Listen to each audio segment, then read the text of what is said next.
요한복음 5장 2절에서 10절 말씀 같이 우리 보시겠습니다. 우리 같이 합독하겠습니다. 예루살렘에 있는 양문 곁에 히브리 말로 베데스다라는 못이 있는데 거기 행각 5이 있고 그 안에 많은 병자, 소경, 절뚝발이, 혈기 마른 자들이 누워 물의 동함을 기다리니 이는 천사가 가끔 못에 내려와 물을 동하게 하는데 동안 후에 먼저 들어가는 자는 어떤 병에 걸렸든지 낫게 되밀어라. 거기 38년 된 병자가 있더라. 예수께서 그 누운 것을 보시고 병이 벌써 오랜 줄 아시고 이르시되 내가 낫고자 하느냐? 병자가 대답하되 주여 물이 동할 때에 나를 못에 넣어줄 사람이 없어 내가 가는 동안에 다른 사람이 먼저 내려가나이다. 예수께서 가라사대 일어나 내 자리를 들고 걸어가라 하시니 그 사람이 곧 나아서 자리를 들고 걸어가니라. 이날은 안식일이니 유대인들이 병 나은 사람에게 이르되 안식일인데 내가 자리를 들고 가는 것이 옳지 아니하니라. 아멘. 오늘 이 본문은 하나님께 큰 긍휼을 입은 베데스다 연못가에 38년 된 병자에 대한 그러한 은혜 받은 얘기, 구원받은 얘기, 치료받는 얘기가 나오고 있습니다. 이 베데스다라는 곳은 기원전 200년 전에 만들어진 연못인데 이 연못은 축구장 크기만 하는 그러한 연못으로 만들어져 있습니다. 이사야 시대에도 윗물, 윗못이라고 이렇게 연못이라고 기록되어 있고 또 이 연못은 2개로 이렇게 물 저장고입니다. 그래서 2개로 이렇게 저장고가 만들어져 있는데 이 연못에 물이 가득 차면 거기에 수로를 성전으로 연결해서 그 성전에 이제 제물로 이렇게 양을 잡고 또 제사를 지낼 때 그 제물을 씻는 물로도 사용하고 또 거기에는 많은 물이 또 필요했고요. 그래서 이 베데스다라는 곳은 양문 곁에 있었다고 그럽니다. 이 양문은 현재 스데반 그 문으로 예루살렘 성문에 그렇게 스데반 문인데 양의 문이라고도 합니다. 제사 때 쓰는 그 양들을 드나들던 그 문이기 때문에 양문이라 하여 느헤미야 때 중수가 되었고 만들어진 그러한 문입니다. 그래서 지금은 이제 스데반 문이라고 하는데 사도행전에 보면 스데반이 순교당할 때 이 문으로 끌려 나가서 돌로 침을 당하고 순교를 당했거든요. 근데 이 베데스다라는 곳은 정말 특이한 그 전설이 내려오고 있었습니다. 여기에 그 연못에 물이 동할 때에 가끔 천사가 내려와서 물을 움직이면 누구든지 먼저 들어간 자는 다 나음을 얻는다는 그러한 속설, 그러한 전설이 내려왔습니다. 그래서 여기저기서 많은 각색의 병자들이 몰려와서 거기에 행각 또 5이 지어져 있기 때문에 거기에서 자리를 깔고 그렇게 물이 동할 때를 기다리면서 참으로 이렇게 베데스다 연못가에서 치료받기를 간절히 소원한 그러한 절망적인 그러한 곳이고 그리고 또 환자들이 치료를 받기 위해서 간절히 물을 바라보는 그런 곳이었습니다. 근데 이러한 곳에 이 환자들이 그 옆에 자리를 깔고 또 각색 병들 그리고 소경, 절뚝발이 또 혈기 마른 자들 많은 병의 종류가 있는데 그러한 병자들이 모여서 그렇게 병 낫기를 간구하고 또 환자 그 요양소와 같이 그렇게 쓰이던 곳입니다. 근데 환자들이 병원에도 가보면 알지만은 서로 가족들이 음식을 가져오면 또 옆에 침대에 옆에 칸에 서로 나눠 먹기도 하고 서로 상부상조하면서 의지하면서 치료를 받습니다. 이들도 역시 마찬가지였을 것입니다. 누가 가족 중에 음식이라도 가져오면 옆에 좀 드셔보시라고 우리 힘내시고 치료받자고 그러한 서로 정말 위로도 하면서 이렇게 지냈지만은 그러나 한 가지 그들이 물이 동하는 것을 보면 누구든지 1등으로 뛰어들어가야 그 나음을 얻는다는 그 속설이 있었기 때문에 그러한 전설이 있었기 때문에 그들은 물이 동하기만 하면 정말 인정사정이 없는 겁니다. 이 베데스다라는 이 히브리적인 어원은 자비의 집이라고 합니다. 그 뜻이. 근데 베데스다 곧 자비의 집에 자비가 없는 거예요. 오직 경쟁만이 치열한 경쟁만이 있습니다. 이 베데스다가 마치 세상을 축소해놓은 축소판과 같은 것입니다. 거기에서 2등은 안 돼요. 2등으로 들어갔을 때 도무지 어느 곳 하나 치료받을 수가 없습니다. 물론 이게 전설이고 속설이지만은 정말 있을 수도 없는 일들이죠. 천사가 할 일이 없습니까? 거기 내려와서 그렇게 헛짓을 하게. 그러나 그러한 전설이 내려오는 중에 뭐 우리가 그런 가짜 뉴스도 많이 듣지 않습니까? 어느 성당에 마리아상에서 뭐 피눈물이 흘렸다 하더라.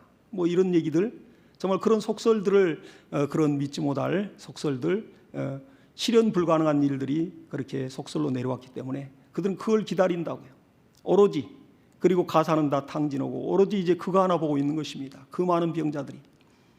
그러나 이 병자들이 옆에 사람을 볼 때 다 같이 저나 나나 불쌍한 사람이지만은 내 경쟁자로 보이는 거예요. 이 경쟁이란 것은 사람의 관계를 깨버립니다. 참 안타까운 일이죠. 이 경쟁심이 들어가는 순간 눈이 뒤집히고 가장 이기적인 마음 때문에 다른 사람을 짓밟고라도 내가 살아야 되고 짓밟고라도 올라가서 내가 성공해야 되니까. 세상이 그렇지 않습니까? 아주 1등만 원하는 그런 세상. 정말 참으로 안타까운 세상이죠. 이 베데스다가 그렇습니다. 2등은 치료받지 못해요. 오로지 1등으로 뛰어 들어가야, 다른 사람을 짓밟고 뛰어서 몸을 날려서라도 들어가야 병 나음을 얻는다는 그 속설을 믿고 있으니까. 마치 세상과 마찬가지입니다. 1등이란 것도 2등과 꼴등이 없이는 1등이란 게 존재하지 않지 않습니까? 혼자 살면서 무슨 1등이에요, 아무리 잘해도. 평가의 대상이 없는데. 그러듯이 우리는 더불어 사는 그러한 관계를 맺고 살고 있습니다. 이웃과 더불어, 또 내 사랑하는 형제와 자매와 더불어, 아버지의 피를 나눈 형제, 또 부모 형제들과 더불어 사는 세상이에요. 그러나 경쟁이 들어가면 순식간에 눈이 뒤집어지고 부모 형제간에도 법정 다툼을 하고 재산 싸움을 하고 서로 더 가지려고 경쟁을 하는 겁니다. 성경에도 그러한 경쟁을 했던 인물들이 많이 나오죠. 우리 영적 인류의 조상인 그 아담의 첫 아들인 가인과 그 아벨, 그 형제간에 돌로 형이 아우를 쳐 죽이는 일이 있죠. 자기의 제사는 받지 않고 동생의 제사를 하나님 받는 걸 보고 그걸 못 견뎌서, 그것도 하나의 경쟁심 아니겠습니까? 내가 동생보다 다 사랑받고 내가 더 잘나고 하나님이 알아줘야 되는데, 세상이 알아줘야 되는데. 그리고 또 믿음의 조상 이삭의 그 자녀들 에서와 야곱도 역시 뱃속에서부터, 태중에서부터 서로 경쟁을 했다고요. 서로 그 장자의 축복을 받으려고 아주 먼저 뒤밀고 나가려고, 먼저 나간 놈이 장자가 되니까 태중에서부터 싸웠거든요. 경쟁을 했거든요. 그렇습니다. 예수님의 제자들은 뭐 경쟁 안 했습니까? 예수님이 제자들이 뭘 이렇게 토론하는가 봤더니 누가 서로 크냐, 그거에 대해서 이렇게 서로 경론하더라 했어요. 그러니까 예수님이 교통정리를 해주실 때 어린아이 하나를 세워놓고는 천국은 바로 이와 같은 어린아이와 같은 자다 하면서 교통정리를 해주시고, 가장 이 땅에서 낮은 데 처하여 섬기는 자가 하늘에서는 가장 큰 자니라, 이렇게 정답을 말씀했습니다. 제자 중에 또 제자들 중에 예수님이 그 나라에 갈 때 예수님 좌우편에, 아주 좌우편에 앉혀달라고 했던 그 세베대의 어머니 아들, 세베대의 아내 야고보와 또 요한의 그 어머니가 예수님께 청탁하는 사건 보세요. 제자들 가운데 더 뛰어나게 다 축복받고 더 성공하도록, 물론 부모의 마음이죠. 그러나 그것도 하나의 경쟁입니다. 물론 경쟁이 없이는 개인과 사회가 발전이 없습니다. 그러나 건전한 경쟁, 자기개발과 정말 유익함을 통해서 발전하는데, 무엇이든 그 경쟁이 어떤 선을 넘어버리면 굉장히 파멸로 가는 것을 봅니다. 사회적인 악이 되고 말죠. 그러듯이, 그러나 우리 신앙생활은 경쟁하는 것이 아니고 우리 신앙생활은 정말 은혜 받는, 은혜로 하는 생활입니다. 할렐루야. 우리 신앙생활은 경쟁이 아니에요. 우리 신앙생활은 오로지 하나님 앞에 은혜 받은 자로서 은혜 받은 만큼 무릎 꿇고 은혜 받은 만큼 봉사하고 은혜 받은 만큼 희생하고요, 은혜 받은 만큼 양보합니다. 은혜 받은 만큼 낮아지고요, 은혜 받은 만큼 남을 섬기게 되어 있습니다. 바로 이것이 예수의 마음 아니겠습니까? 예수 그리스도 성탄도 이제 다가오는데 하나님의 본체요 하나님의 형상이신 예수 그리스도, 우리 인간은, 저와 여러분은 예수 그리스도의 형상의 모양 따라, 하나님의 형상의 모양 따라 만들었다 했습니다. 이 땅에 하나님 당신이 말씀이신 분이 육체로 오시니까 우리와 똑같이 모양새가 닮았어요. 그러나 우리가 예수 그리스도와 형상의 모양으로 똑같이 닮았지만은 우리가 예수의 마음을 갖지 못한 그러한 심령이 얼마나 많습니까? 오늘 이 밤에도 우리가 정말 우리 심령 안에 예수의 마음이 있는가를 봐야 됩니다. 쓸데없는, 정말 부추기는, 정말 이기심에 가득 찬 그런 경쟁만 있는 것인가? 우리 사랑하는 성도 간에 정말 경쟁이 없이 은혜로 섬기고요, 우리 성도는 사랑의 대상입니다. 가정의 부모와 자식들인데 서로 사랑의 대상이에요. 우리 교역자 간에도 사랑의 대상입니다. 경쟁의 대상이 아니에요. 우리는 사랑의 대상입니다. 그 사랑의 대상은 주고 싶고 오롯이 섬기고 싶습니다. 그리고 남을 세워주고 싶고요, 남을 나보다 존귀하게 여기고 높게 여겨서 섬길 때 오히려 하나님이 그 섬기는 자를 믿음 있다 하고 눈여겨보셔서 다 높여주시는 놀라운 역사가 있는 것입니다. 이와 같이 우리는 정말 이러한 경쟁에서 이제 은혜로 들어가야 됩니다. 그리고 오늘 정말 이 베데스다에 예수님이 마침내 예루살렘에 오셔서 베데스다 연못에 찾아오십니다. 거기에 많은 병자들이 있습니다. 근데 예수님이 오로지 1대1로 찾아주고 만나주고 치료했던 그 병자는 38년 된, 일어나 앉지도 못하고 걷지도 못하고 누구의 부축도 받지 못하고 부모 형제도 긴 병에 다 떠나버리고 오로지 정말로 죽지 못해서 사는, 가사는 다 탕지르고 육체는 망가지고 몸은 썩었고 병들고 악창이 나고 38년간 드러누워 있으니 이게 온전하겠습니까? 근데 예수님이 그 많은 병자들이 있었지만 그 38년 된 병자를 만나주셨습니다. 그리고 치료하십니다. 엘리사 때, 그 이스라엘의 흉년이 들 때 사렙다 과부, 이스라엘에 그때 과부가 많이 있지만은 그 선지자가 정말 찾아간 그 사렙다 과부, 베데스다에 정말 치열하고 삭막한 곳에 예수님을 만났던 38년 된 병자, 이게 우연이겠습니까? 예수님의 공생의 3년의 사역은요, 식사할 겨를도 없었고 가는 곳마다 사람들이 막 정말 이렇게 몰려다녔기 때문에 수만 명, 때로는 수천 명, 수백 명이 항상 운집했습니다. 많은 병자들이 몰려들었고요. 그때 예수님은 정말 용신할 겨를도 없이 그렇게 군중에 휩싸여 다니면서 또 이 동네에서 저 동네로 가면서 말씀을 성취하고 복음을 전해야 됐기 때문에 때로는 갈릴리 바다를 건너 저 동네로 건너갈 때에도 그 바닷가에서 그 배를 타고 가시는데 그 짧은 시간 안에 잠을 청하고 숙면을 취해야 되는, 그렇게 바쁜 분이라고요. 한가하게 식사하고 이렇게 산책이나 하면서 베데스다 연못가에 이렇게 한가롭게 가신 게 아닙니다. 그렇다면 이 38년 된 병자가 적어도 하나님 눈에 띌 만큼 뭔가 심령이 하나님 앞에 가난해졌고 낮아진 자 아니겠습니까? 하나님은 오늘 또 이 밤에도요, 심령이 교만한 자는 만날 수가 없습니다.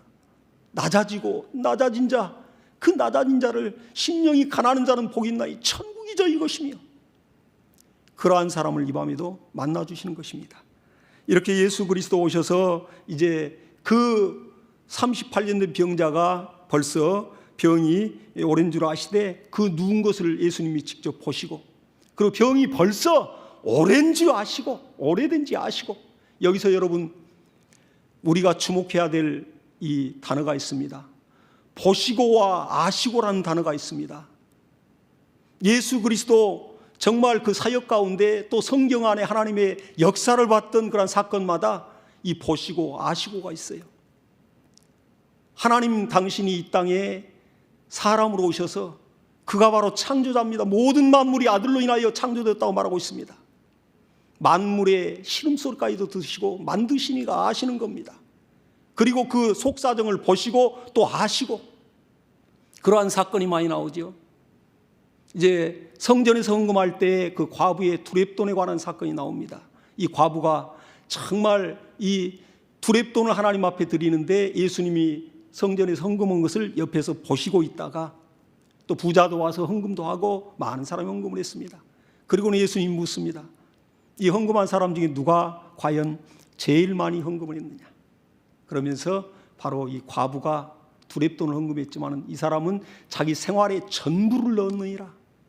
이미 그 과부가 집에서 성전까지 올 때 또 헌금을 준비할 때 그 결단이 하나님 앞에 정말 죽으면 죽으리라 하고 하나님을 섬기는 그러한 마음으로 이렇게 자기 생활비 준비를 드렸듯이 그 과정을 주님은 이미 보셨고, 바로 보셨다는 그 뜻 자체가 바로 헌금할 때 그때 봤다는 게 아니라 그 이전부터 다 봤다는 것입니다.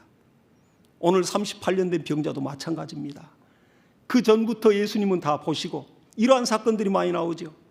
제자들이 성전에 이제 들어가서 성전세 반세기를 내야 되는데 돈이 없었을 때 예수님이 바로 바닷가로 가서 낚시질을 해라. 처음 걸려놓은 그 물고기의 입을 열어서 보라, 그 안에 성전세가 들어있을 거다 하시더니 제자들이 그 말을 듣고 나서 낚시를 하는데 첫 번째 걸린 물고기 입을 여니까 그 안에 반세길이 성전세가 들어있는 거예요. 실제 이건 있었던 얘기입니다. 모든 만물의 사정을 아시고 예비하시고 정말 주님의 손 안에서 움직이는 것입니다. 또 스가랴서 9장 9절의 말씀을 성취하고 이루기 위해서 만왕의 왕으로 오신 이가 이제 그 어린 나귀를 타고 그는 겸손하여서 짐승의 새끼 곧 나귀의 새끼를 탔느니라 그랬습니다. 그 말씀을 이루기 위해서 이제 제자들과 가다가 저 마을로 가면 거기에 사람이 한 번도 타보지 않은 나귀가 있을 것이다. 그걸 끌고 오라. 그리고 제자들을 보내니까 제자들이 가보니까 그 마을 오기에 실제 그 나귀가 거기 매여 있는 것입니다. 놀라운 일이죠. 예수님이 이제 내일 십자가에 돌아가신다면 오늘 저녁에 잡히실 텐데 이제 마지막 또 최후의 만찬을 하려고 예수님이 제자들에게 이제 만찬장을 준비하려고 할 때도 오늘 가서 이렇게 우리가 너 마지막 그래도 우리가 만찬할 수 있는 그러한 장소를 준비하라 하시면서 제자들을 보냅니다. 보내면서 하신 말이 너희가 마을로 들어가면 물동이를 지고 가는 여인을 만날 것이다. 그 여인에게 자리를 예비해달라 하라. 마침 들어가 보니까 그 여인을 바로 만나지 않습니까? 이렇게 모든 만물을 주님은 아십니다. 창조자이기 때문에. 예수 그리스도 바로 우리가 섬기는 하나님이십니다. 할렐루야. 예수가 바로 하나님이셔요. 나의 주 곧 나의 하나님이십니다.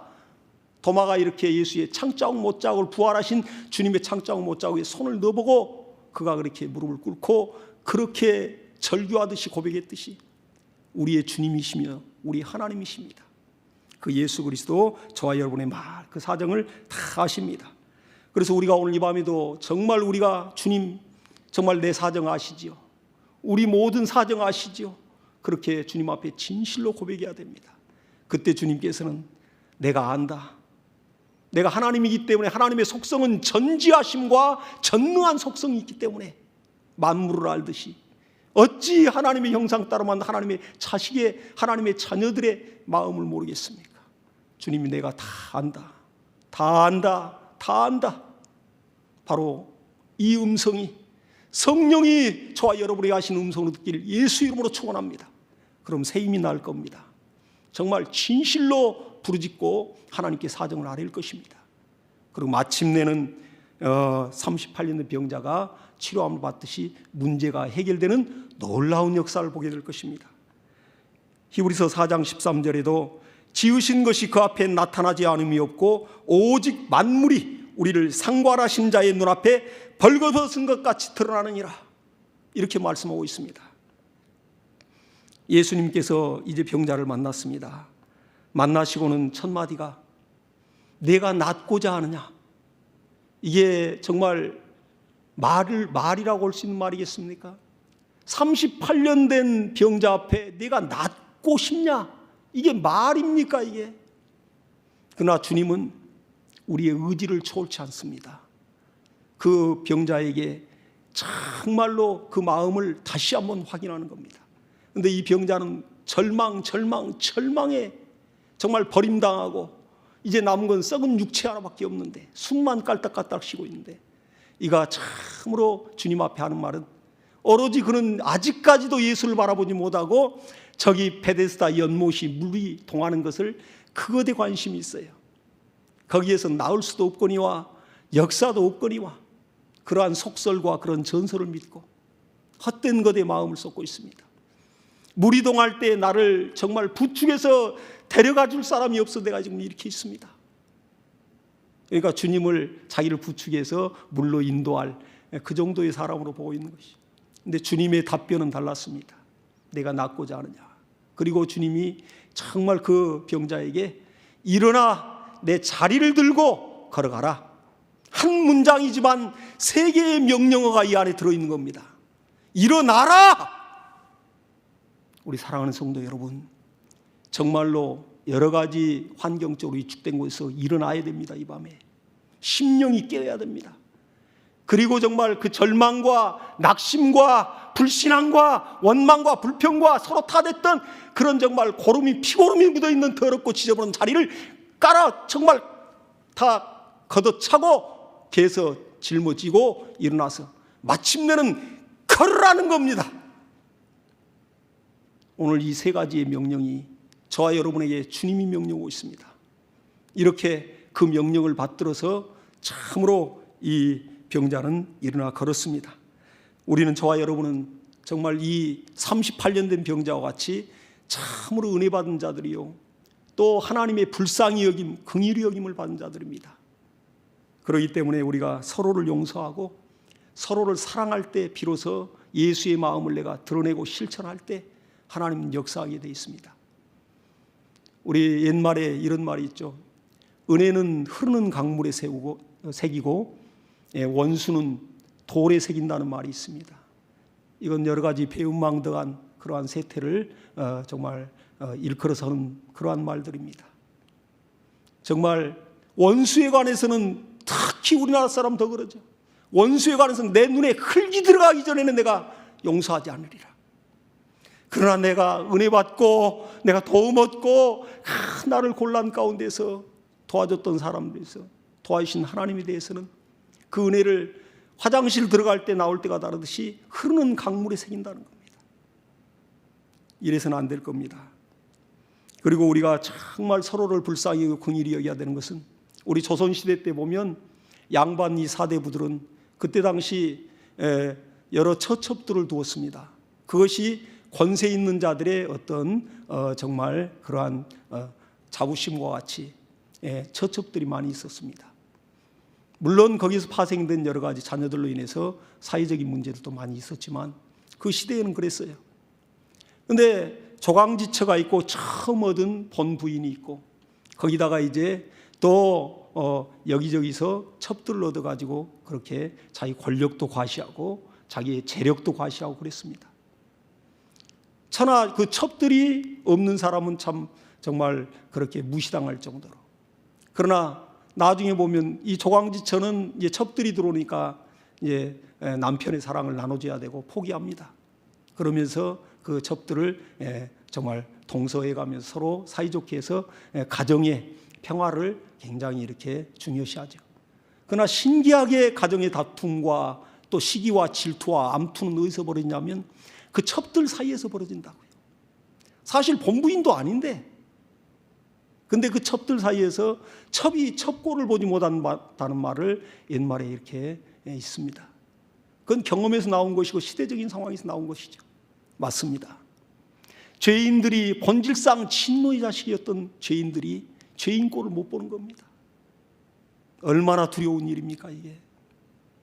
그러듯이 우리는 정말 내가 원래 본질상 친노의 자식이었던 옛사람을 내가 잊어서는 안 됩니다. 참으로 하나님께 우리는 의롭다함 받은 죄인들이에요.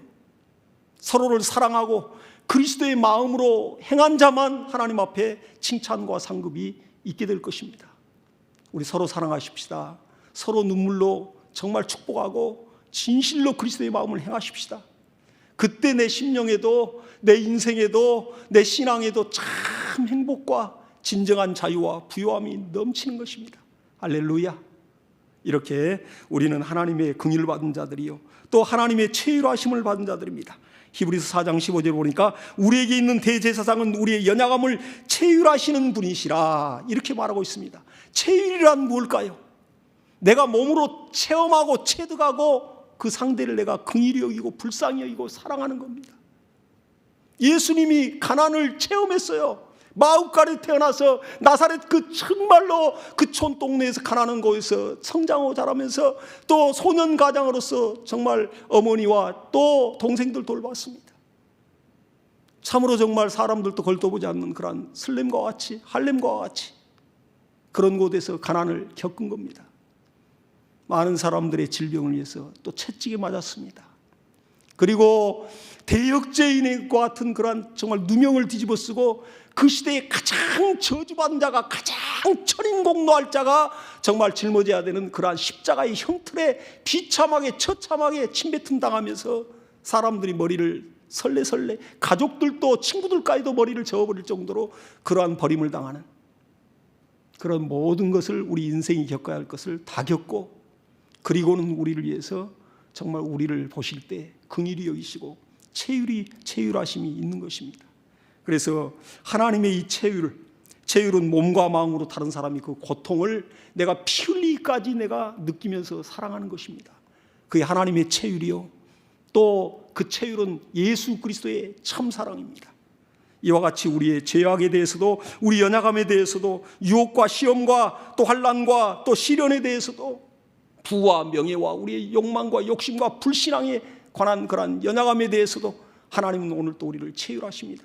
이 밤에도 저와 여러분을 체휼하십니다. 불쌍히 여기십니다. 긍휼히 여기십니다. 저와 여러분 오늘 정말 이 말씀을 우리가 굳건히 붙들고 하나님의 긍휼 받아야 됩니다. 정말 이 긍휼이라는 것은 야고보서 2장 13절에도 긍휼을 행하지 않는 자에게는 긍휼 없는 심판이 있으리니 긍휼은 심판을 이기고 자랑하느니라. 산상수훈에도 주님 말씀하십니다. 긍휼히 여긴 자는 복이 있나니 저희가 긍휼히 여김을 받을 것이며 우리 사랑하는 예수의 피로 나는 우리 개역 공동체 서로가 서로를 뜨겁게 사랑하고 더 낮아져서 섬기면서 그 안에 내 행복도 있고 즐거움도 있고 하나님이 알아주시니까 좀 손해보면 어떻습니까?